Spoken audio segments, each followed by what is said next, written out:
There's a big debate among medical professionals when it comes to the terms we use to describe the problematic use of pornography. Should we call it porn addiction? Should we call it compulsive pornography use? Maybe we should call it pornography dependence. This debate, though you may only have begun hearing about it recently, is fairly old, and it's bigger than just pornography, but pertains to all kinds of addictions and compulsions. In medicine, there has actually been a long-standing debate about these terms. Sometimes the definitions have considerable overlap.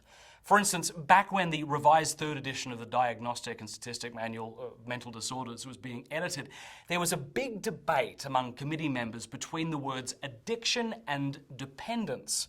Those who favoured dependence felt it was less pejorative than addiction. It was a more neutral term that would not stigmatise substance abusers.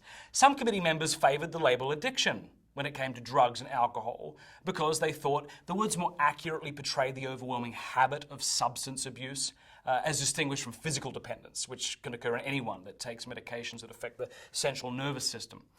In the end, the room was split and the word dependence won over addiction by a single vote. The primary concern here is, of course, over labels.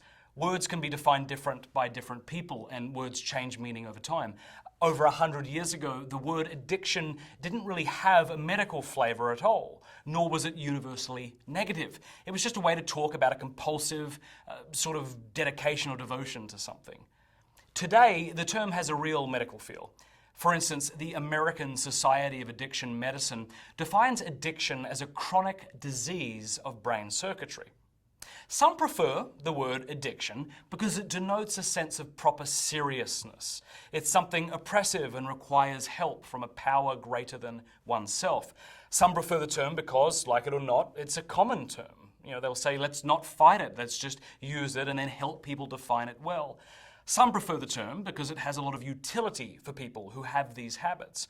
It can really free people up to talk about their problem. When they see their problem as partially medical, regardless of what it actually is, medically speaking, then the shame factor is reduced. And then we can immerse people in communities of support where they can really begin to take responsibility for their behaviour. Now, some people, on the other hand, don't prefer the word addiction. In this group, some are okay with the term itself, but they just think it's overused. Not everyone who looks at porn is really addicted to it, they say. So don't use it as a blanket label, which is the tendency we see happening. Also in this group, some reject the term altogether because they think the term denotes something of permanence. There was that old saying, once an addict, always an addict. This, they say, unnecessarily seals a person's fate where they never feel like they can be free of this or fully recover. And like a self-fulfilling prophecy, they might stay locked in patterns of behaviour even though they don't want to. Some dislike the term because they hate this disease model. They think if something is a disease, this makes it excusable. Now, I'm less concerned about the terms we use, and I'm more concerned about the concepts, what we mean by these terms. Still, we have to recognise that not everyone shares our definitions, so we have to be cognizant that the words we use often carry a lot of baggage. So, I'd be interested if you shared with me your thoughts. Should habitual porn use be called an addiction, a compulsion, something else? Leave your comment below and I look forward to reading them.